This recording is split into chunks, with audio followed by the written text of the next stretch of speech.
we get started today, I want to test a statistic with you all.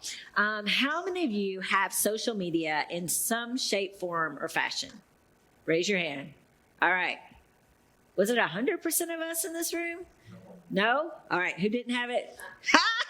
I won't make you. Oh, that's right. Beth doesn't have it. The statistics say 90% of people, 90% of Americans are on social media of some sort. Is my mic working okay? It's green, but I don't know. Sorry, y'all. Let's make sure we get this right from the start. Check, check, check. Keep talking, they say. Is that better? All right. With the rise of social media, there was this new art form that really came into being. Or actually, maybe it didn't come into being, but it was given a new platform on which it could flourish and come into all its fullness.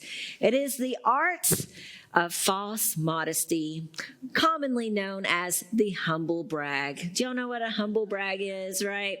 I know as you look at that, you're thinking, all right, like, what is this? I mean, these are two antonyms like squeezed together that completely contradict one another. But we human beings, we are overachievers, aren't we? We are. And we don't like to be told what we can and cannot do. And so we have indeed melded these two words together to help us express what it's like to try to be humble, to try to really be reserved and maybe even self-critical of ourselves, while at the same time pointing out our most impressive qualities. There are all kinds of different approaches to this, and let's just go ahead and put this out here. We've all done it, okay? So this is not to shame like anyone here in this room, okay? But let's roll through some of these examples. First of all, there is the humble grumble, we will call it, the humble grumble. Instead of coming right out and boasting like, hey, I've got a really nice car. Instead, what you do is you couch that boast in a complaint. You say something like, oh man, no one told me when I bought this convertible Corvette that I would get pulled over all the time. Wow, we feel so sorry for you. Or there is the brag drag. The brag drag is when you want to avoid sounding self-important, and so you instead of just like talking honestly about this amazing opportunity that you've been given, you disguise it by putting yourself down in one way or another. So an example of this would be like you saying, goodness, I am such a slow writer. I am never going to finish the sequel to my best-selling novel. Bless.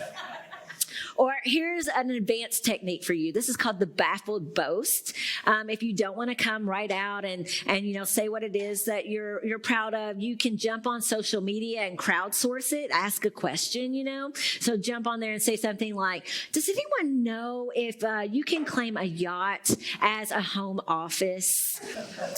Subtle as a heart attack, isn't it? P.S. If you have a yacht, you probably have enough money to ask a professional that question. But there's also the sham, in which you feign embarrassment for receiving some kind of honor. This would be like getting on social media and saying, I am so embarrassed. I had to go on stage and accept this award that all of my coworkers nominated me for. #awkward. But we Christians, we take humble bragging to new heights, you guys. We're really good at this. There's what we'll call the glory gloat, which all Christians, they kind of hold this as an ace in their hand that they can throw down any time they need to drop a brag in, because here's what we can do, y'all. We can just blame it on Jesus. We can do something like this. We can say, all praise to Jesus. I just got inducted into the Powderly Hall of Fame. #blessed, right? That's got to go on there. #blessed. But as a side note, there is no such thing as the Powderly Hall of Fame, but it should totally exist, okay? If you don't know where that is, it's in Muhlenberg County and where I'm from. But here's one final humble brag for you that we Christians are exceptionally good at, and it is what we'll call the sacred sneak.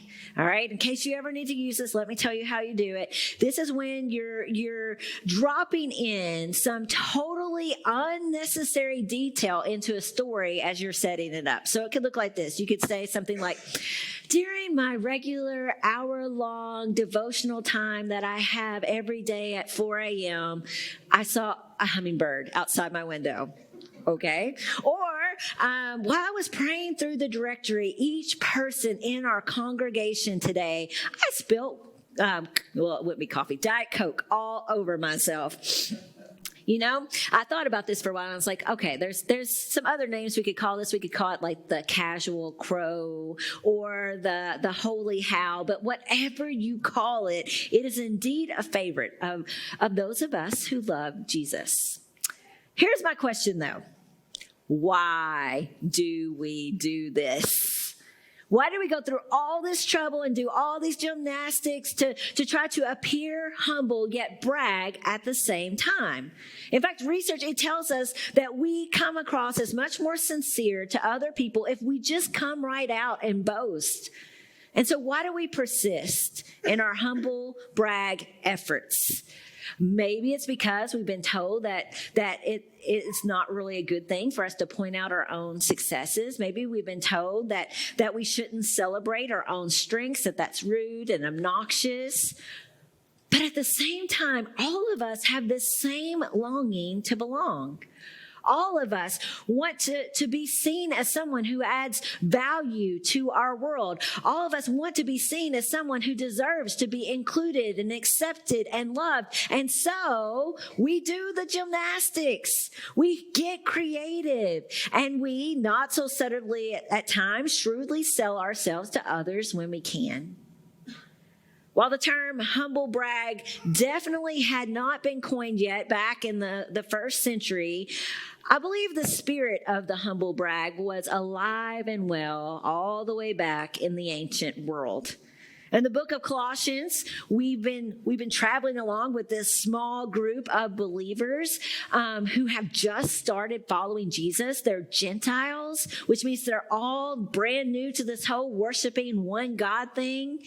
And at the same time, they're surrounded by Jewish Christians who have been at this, who have all kinds of experience of worshiping the one true God. And those Jewish Christians, they're going around and they're saying things like, well, we do this and we don't do that. Or we celebrate this, but we don't celebrate that. Essentially going around and humble bragging all over the place about how committed to God they are. And so I can just imagine like the swirl and the pressure that this had to place on the Colossians. As they're kind of hearing all these sacred sneaks happening all around them, you know, they have to start wondering and getting anxious, like, should I be doing that? Should I stop doing that? Should I avoid this over here? Because I want to be included. I don't want to be shunned. Because remember, this group of people that Paul is writing to, they're human beings. They have this same need for belonging that all of us have. And so they too would have wanted to be accepted by others. It would have been very easy for them to want to get kind of confused and off balance as they start like comparing themselves to all the people around them. However, Paul, he doesn't want them to get distracted. He doesn't want there to be anything that is getting in the way of them experiencing the freedom and the fullness that Jesus laid down his life to give to us all. In fact, where we left off in Colossians 2 last week, that's what Paul's been talking about. Where we left off, Paul has just described what Jesus has already accomplished for us through the cross. How Jesus has already canceled the debts of our sins that hang over our heads. How Jesus has already disarmed all the powers and authorities that accuse us and condemn us. How he has already made us alive. In short, Paul has stressed to the Colossians how they are already included in God's family, period. Full stop. Nothing more is required. Now, in verse 16, he says a key word. He says, therefore.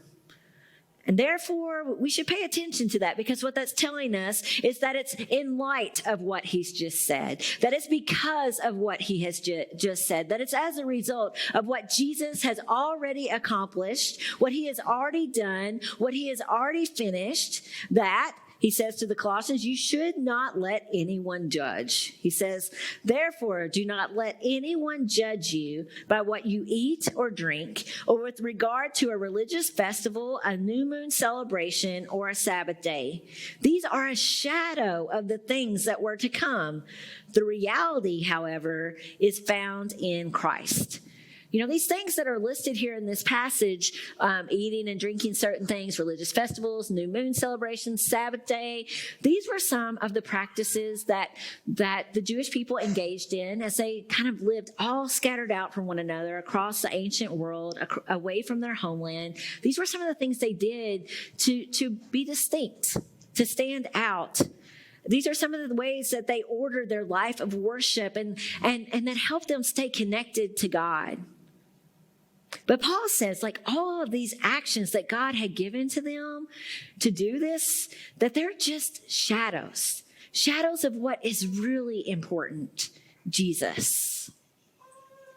However, shadows, they can be quite captivating, can't they? Have you ever noticed this? You don't have to raise your hand. I won't make you do it. But have you ever found yourself, like kind of making a shadow animal on a wall?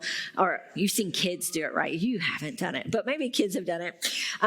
It's actually really funny to watch kids discover their shadows for the first time, because they're not always so sure what to do with it. And so I actually found a video of some kids discovering their shadows, and let's see how they react to it.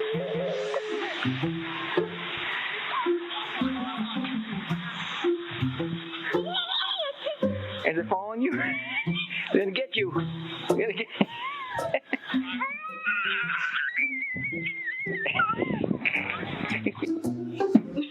That's your shadow. What are you trying to do? Can you say hi to your shadow? What's the matter? It's nice, okay? Say hi to it. Ray, stop.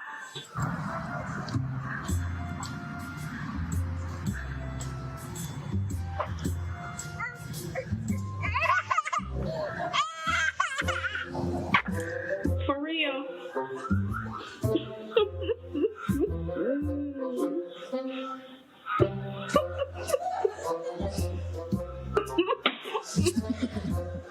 Great. See if you can catch him. Shake his hand. Give him 5.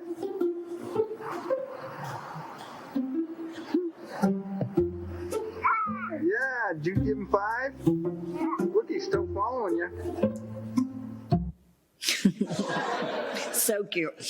But kids, they can become so focused on that shadow that they don't always make the connection that there's something solid, something of substance that's making it, usually themselves, right?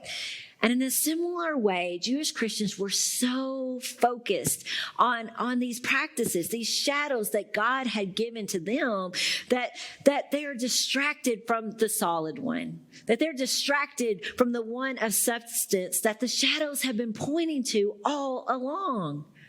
Paul, he doesn't want the Colossians wasting their time chasing and waving at and giving 5s to shadows when they could embrace the actual real thing of substance in their lives.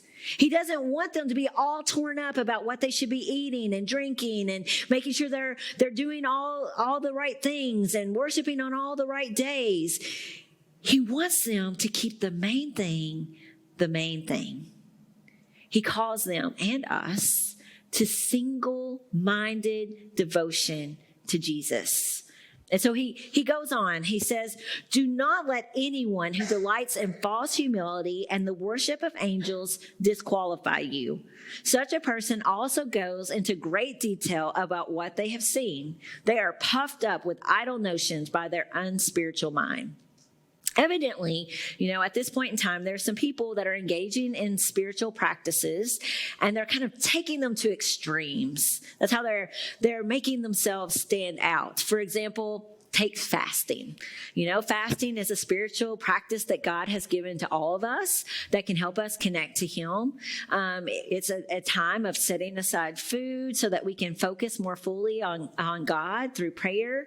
But there's some people who began engaging in the practice of fasting and saying, you know what, just like the regular way we do it, it's not good enough. We got to ramp this up. We got to see how long we can do it. And we need to stay awake the whole time we're engaging in this practice in the hopes that perhaps they would receive a vision from God, that they might receive a message from one of His angels. Of course, we know now, and maybe they knew then, that if you go long enough without food and sleep, hallucinations are very possible, right? But fasting, this practice that was supposed to begin and end and be all about in between, humility, about us recognizing our great need for God. This practice, it's all about relying on Him. This practice that Jesus says no one should even know when we're doing it. They're taking this practice and they're warping it into something to distinguish themselves as being super spiritual. It's being used to be a humble brag to make sure that everyone knows that these people are in, that they are included, that they belong. It almost seems silly as we go back and we read this 2,000 years later. But goodness gracious, don't we still do this today? Jesus came saying that He was the way and the truth and the life. But rather than pursuing and pointing others to Him, we can still get caught up in trying to distinguish ourselves. Jesus came saying, come to me, all you who are weary and heavy laden, and I will give you rest. But what we tend to do is try to take that law that He liberated us from and put it back on our own shoulders, and then even try to put it back on the shoulders of others. But here's the deal. Jesus invites us not to rigid rules, but to a real relationship with Him. A relationship that grows us and challenges us, that shapes us and changes us, that calls us to not false humility, but to real sacrifice as you and I seek to live our lives in step with Him. But can we be honest for a second? That's pretty hard for us, because I don't know about you, but I kind of like to be in control. With a list of rules, we can be, right? With a list of rules, we know what we need to be doing, and we can measure ourselves, and we can see how well we're doing. But in a relationship, allowing Jesus to lead us, we have no idea where that might take us. What if he leads us to let go of something that we've been finding our identity in rather than Him for a long time? Or what if He leads us to change our mind about something that our community has told us we should never question? Or what if He leads us to have a different set of values than those around us, and they look at us and they think that we're weird? Control is hard for us to let go of. Let's just think about this in a pretty practical way. How many of you like to be the driver when you're going on a trip? Anybody? Yeah. Some of us, we like to be in that driver's seat, because when you're in the driver's seat, what can you do? Well, you get to set the speed. In our car, you get to set the music if you drive. You get to decide what's the best route, and you can make sure that you are going where you want to go, right? I actually don't like to drive. I let Jeremy drive us most every place, and so I thought that might be the one area of my life that I didn't have control issues. However, I discovered I was wrong on our first anniversary. Jeremy wanted to do something very sweet, very nice, very romantic. He was going to take me on this trip that he'd planned that was a total surprise. And so he's like wanting to blindfold me to take me there. And as soon as he says this, I almost ruin the whole weekend because I throw an absolute fit. I'm like, what if I look silly walking around with a blindfold on? Or what if he takes me someplace I don't really want to go? What if? I mean, I had committed to spending my entire life with this person. And I thought that I trusted him, but evidently, maybe I didn't. I wanted control because we like to be able to plot out our own path and see very clearly where we're headed and be able to make sure we're getting there at the rate that we want. It's hard to let go of control. Furthermore, we as human beings, we are prone to comparison. And again, that list of rules, it allows us to very easily see how we are stacking up against everyone else. The rules, don't do this, don't do that. They give us all that we need to be able to drop in the humble brags that we need in order to prove that we are worthy of belonging. But in a relationship, allowing Jesus to be the sole source of our worth, that can feel very vulnerable. That means that as we pursue Jesus, that some people might think that we're not doing it right. That means that as we're pursuing Jesus, that some people might question us or say we're misguided. It might say that some people think that we're even being rebellious as we pursue him. I mean, here in this book of Colossians, part of what's happening is that there's a group of people that are going around and saying that Paul's watering the gospel down. But so often the fear that we feel of being excluded or rejected by others can keep us stuck beneath the weight of these rules that we were never, ever meant to bear. Maybe you've had experiences in church where you felt that weight. The weight of knowing that there was some rigid rules that defined who was out and who was in. In just the past few weeks, I've heard stories of people who weren't allowed to be baptized for some arbitrary reason. Stories of people whose commitment to Jesus was questioned because they didn't speak in tongues. People who were counseled to stay in an abusive relationship because divorce was never, ever permissible. And I could keep going. I hear these stories, unfortunately, all the time. I shared part of this story in a small group last week, but one of my earliest memories of a church, mom and dad, you can help me with this. I can't remember all the specifics. I was pretty little. But one of my first memories of church was of a woman kind of being shunned for wearing pants. Was it to worship or to just she wore pants to worship? And so people were in an uproar. They had a business meeting about it. The pastor actually stood up for her. Pastor Black, right? Brother Black, and said, this is no reason to question someone's faithfulness to God. And eventually he was fired for taking such stance. But I noticed that as a little girl. I noticed that. And I noticed that women weren't allowed to pray or to teach when men were present. And I noticed that preaching was completely out of the question. And so my own fear of not belonging, my own fear of not being included, my own fear, most of all, of being seen in some way as rebellious or not faithful to the Jesus I was so desperately trying to follow. It kept me running away from and denying this strong sense of call that I felt very early on in my life.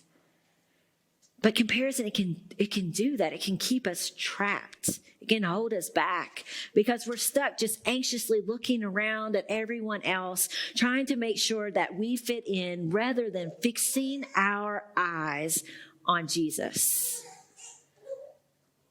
But again, Paul wants more than that world for us. He wants more than control and comparison. He wants us to experience fullness. And so he says to the Colossians, and he says to us, don't get caught up in these rigid rules that might sound like wisdom, but are really just human commands that are going to perish. Don't taste, don't touch, don't handle. Instead, he calls us to real relationship with Jesus because he says he's the head. He's the source that gives life to the whole body and that causes it to grow. Our connection to him is what matters most. It's so interesting because, the thing that so often keeps us trapped and following these rigid rules instead of engaging in a real relationship with Jesus is this fear of not belonging. But as we journey along with Jesus in relationship, here's what we discover. We discover that there's really no longer any need for us to prove our worth. We discover that we are right at home, that we are right where we belong in Him. No humble brags required.